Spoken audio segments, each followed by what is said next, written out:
Hey everyone, welcome back to the Lawn Road Podcast. My name is Gabe Gooden. I'm the owner of Kaleo Lawncare, and I'm on the lawn road to building the best residential lawn care company in Colorado Springs, and this podcast is documenting my journey in doing that. So, welcome to anybody who's new. Thank you guys for coming back if you guys have been a part of the show for a bit. We're only a few episodes in, but I have dreams and I'm excited about what this could turn into if we all kind of pitch in and build a community of small business owners that are all focused on helping everybody grow so that all of our businesses can grow, our products can get better, our customers can get happier. I think we could make a big impact in this industry if we all kind of stick together and help each other out. So this is my tool to do that, and I hope you guys see the vision and want to hop on. Let's see. So it's 2025. We're about 2 weeks into the new year, and I got to spend about a week in Indiana around the Christmas time with my extended family, and then right before that, a little bit of time here in the Springs with my family. I turned 20 on December 30th, and then my wife and I, we celebrated our 1-year anniversary first week of January. So it's been a lot, but we're kind of stepping into the new year at this point. And a lot of ideas are starting to flow, and I'm feeling really inspired. You know, I've never been much of a New Year's resolution type of guy, because my thought is okay, if you have to wait for the new year to start doing something, you should, if you were going to do it, start it earlier. Don't wait for the new year. But I know some people actually do benefit from a new year and the inspiration that comes along with that. So I'm not going to bash anybody's New Year's resolutions, but they don't really help me out a whole lot. But what I will admit, and I don't really understand it, is there is a significant, just new level of drive for some reason. I don't know why. Maybe it's just because that's just how we separate time in this world, and you can look back and each year is kind of a completed section of life. And so you can look back at the last year and say, oh, that went really, really well. Let's capitalize on that. Or you can look back and be like, well, that was really unfortunate and I didn't do too well. And that can either depress you or inspire you. But it's so strange to me how big of an impact the new year has on the world. And I think it unites us all in a weird way that genuinely is beneficial. So I'm not bashing on New Year's resolutions. I'm not bashing on or claiming that there is no difference to the new year rather than any other day. But yeah, I don't know. They don't really work for me, but I have been feeling this weird inspiration and new drive this year, which I didn't usually feel. And maybe it's because I wasn't running a business and didn't have anything super, big and driving that I was working on. So the new year really didn't it wasn't really a milestone. But this feels good. 2025 is going to be a big year for Kaleo, and I'm here for it. Something I really wanted to touch on real quick as a resource for you guys, something that I got for my birthday from my family, which I'm very grateful for. I got 2 books. These are, I'm sure if you guys are a business owner, you've probably heard of Alex Hormozi. He has 2 books out at the moment. One is called $100 Million Offers, with a tagline of how to make offers so good people feel stupid saying no. And then the second book, volume 2, is $100 Million Leads, with a tagline, how to get strangers to want to buy your stuff. I've read both of these twice. I've listened to the audiobooks, listened to his podcast, and although I can't vouch for his character or who he is as a human, and I don't agree with how he lives his life necessarily, I can vouch that his business ideas work. I've implemented as many as I can in my business, and they have brought nothing but success for me. And he kind of understands the business mind really well. He is a very credible entrepreneur. You can listen to his story. I would highly recommend his episode with Zuby, the Christian rapper. He had Alex on, and they did a great episode, and Alex very clearly shared his story. And he's been through some stuff. He has built a huge portfolio from the ground up with $50,000 that he made at a job, starting literally sleeping on the gym floor. He's done some stuff. So he's credible, and I have found these 2 books to be incredibly helpful to me. So maybe they'll be helpful to you. His podcast is very valuable. He's a great salesman. He knows how to make money. So for that side of the business, the financial side of the business, Alex is definitely a good resource. He has a ton of stuff online for free. So I wanted to share that with you guys because I found a lot of value from that. I'm also wearing this shirt that my wife got me. If you're not watching the video, it says "Make Lawns Great Again." I thought that was fun, so thanks, Brooklyn. That's sweet. Okay, so I want to share with you guys an idea that I've had that a friend of mine, Josh Mote, he is the owner of Cultivate House Detailing here in Colorado Springs. Him and his business partner planned out this company for years before they started it, kind of down to a T. They just laid it all out. Then they started the company and have found some great success over the last couple of years. I want to say they have a few crews going, a small fleet of vans. They're doing good revenue. And they do great work. So if you guys are in the Springs and you're looking for somebody to wash windows, do power washing, they do some cool gutter cleaning, and like they put in these gutter covers, which are fantastic. And then probably their biggest service that they offer is their holiday light installation around Christmas time. They are very good at it, and they have spread by word of mouth pretty significantly based on just how good they are at holiday light installs. So if you guys are looking for that, give them a call at Cultivate House Detailing. But I've been spending some time with Josh. He has been an incredible blessing to me as far as kind of mentoring me. He's a few steps ahead in a lot of ways. He's older than me. He's been married longer. He has kids, and his business is further along. So he's been gracious in spending some time with me and giving me advice on just things that he sees in my business that I could be doing better or that he's learned from recently. So I'm pretty upfront with him. I share numbers with him. I share visions, ideas. And it seems like every time I talk to Josh, my whole framework for the business kind of gets jumbled around because he has these great ideas that kind of just change everything I've been thinking about. And this last Wednesday was no different. So I'm going to share a little bit about how the conversation went and then discuss what I think I'm going to do moving forward, because this could change a lot about the company. So we were talking about just end of year stuff. We were talking about end of year numbers, the growth that we both did, what we were pleased with, what we weren't, what our biggest struggles were. They had some turnover struggles, and they're trying to figure out how to kind of mitigate that. I had made some dumb decisions as a first year in business, and made some mistakes that I'm excited to not make next year that will increase my profits. So we were sharing stuff like that, and I was expressing to him that I need to make up a certain amount of cash to fund this new rig for my new employee in the spring.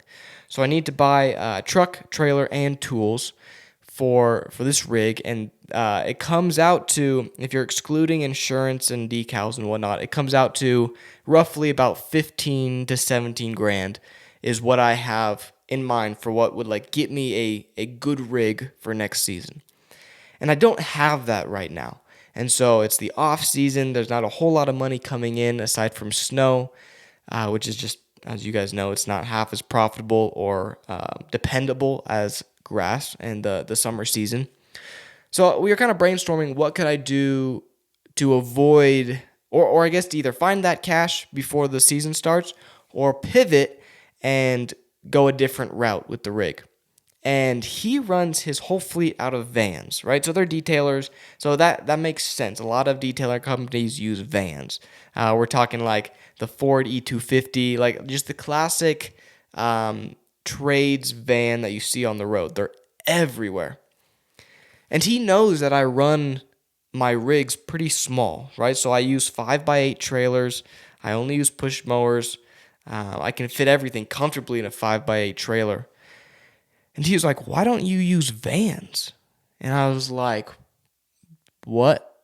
I've never seen a lawn care company use vans. Like, I've seen companies use box trucks, but those are usually for landscaping and stuff. And I understand that. That makes a lot of sense.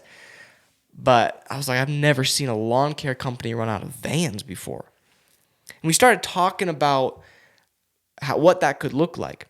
And I started doing some research. I haven't really researched vans very much. And what I found was a lot of these vans, the chassis in the back where you would store stuff is almost the same size as my trailer because I run out of a small 5x8 trailer. A lot of these chassis are like 4x7 or 4x8 or 5x8, but they have like the wheel wells inside and it's curved at the top. So it's not the exact same measurements or anything, but it's similar. And I started, it completely derailed my thought. I just started kind of envisioning, like, is that even possible? And my first thought was that seems like a lot of work to like design a van that could hold everything. Like what are the benefits to doing that? And this is how we laid it out, and this made a whole lot of sense to me. For one, a van is cheaper than a truck. It's definitely cheaper than a truck and a trailer, but the cost of a van is typically cheaper than a cost of a truck. So that's a huge plus. One, yeah, I don't have to buy a trailer, so there's an expense out the door. He said he has found it is far cheaper to insure vans over work trucks, so that's a huge pro. You're only insuring one piece of equipment, not two, so you don't have to insure the trailer. The gas mileage, which is a huge difference, is a huge cost cutter. So my truck gets between 11 and 13 miles per gallon with my small trailer on here. The vans get roughly between 20 and 23. So I was doing the math the other day. That's a lot of savings over the year.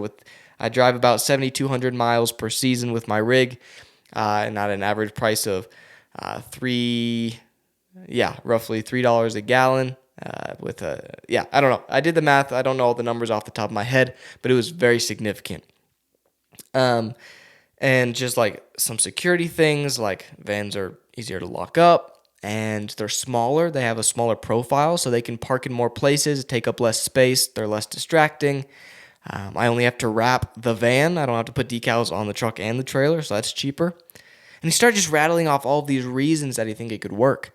And my issue was, well, like I'm a debater. I like to push back on things, and I couldn't really come up with a lot to push back on this. And so I was like, Josh, man, like come on. Like you were just rattling everything I was dreaming about for this next year. I was like, this is a full pivot. And he was like, think about it.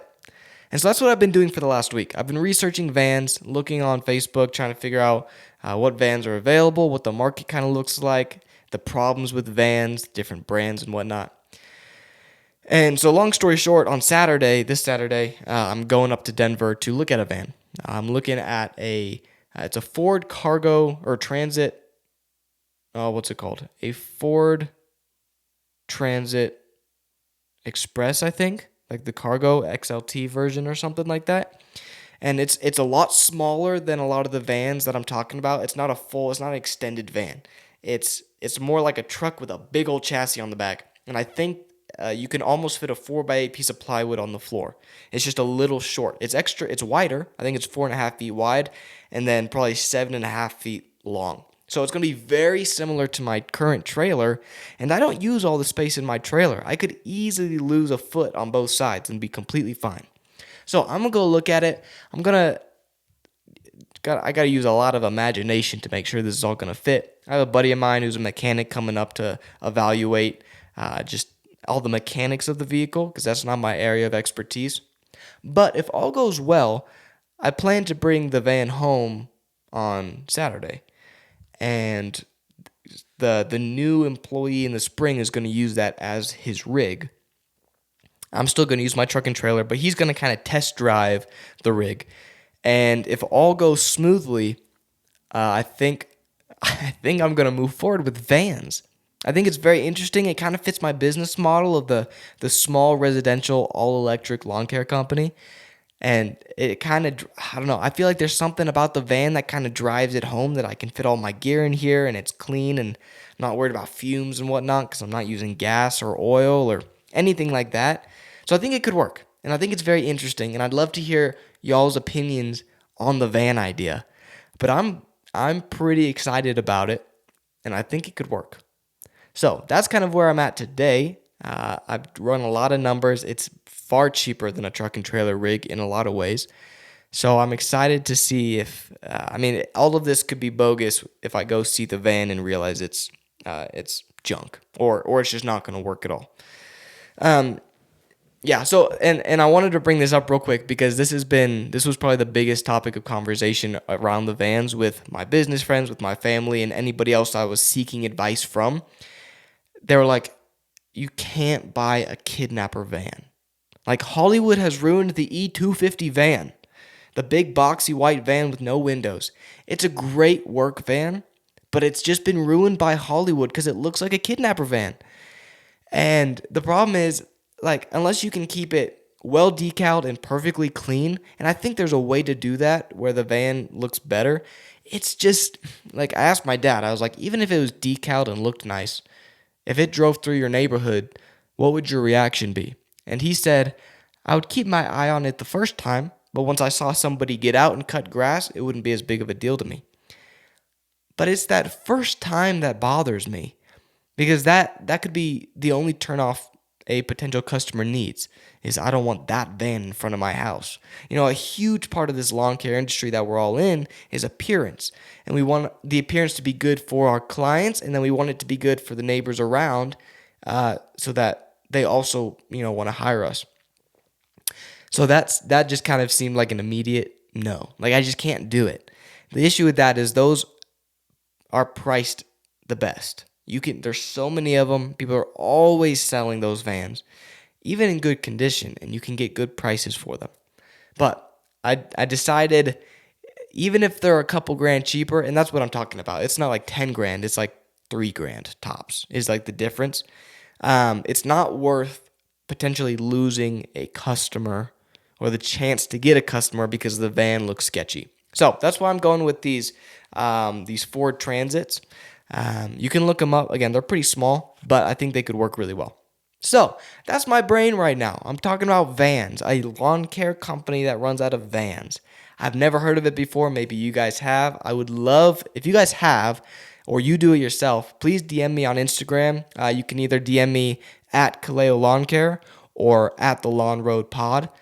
I would love to see it because I want to know how you guys do it, and I'd love to, gain a little insight into how you guys make that work. But I'm very excited about it. Yeah. So that's what I'm thinking about. If you guys have thoughts, please leave it in the comment section or DM me. And we're going to keep moving forward with this podcast with topics like that, just what I'm actively thinking about and researching while I'm trying to prepare for 2025. But yeah, I really hope you guys enjoy. In the next episode, I'm going to be discussing my rig. My current rig, the one I used in 2024, I use all battery-powered equipment, and I want to kind of explain to you guys why I went that route and the benefits, like the pros and cons that I've found over this last year in working with exclusively electric tools. So if that's something you guys are interested in, stay tuned for the next episode. I'm excited about this, guys. I hope you guys see the vision and are enjoying this. And I hope you guys have a great week. So I'll see you guys next time. Bye.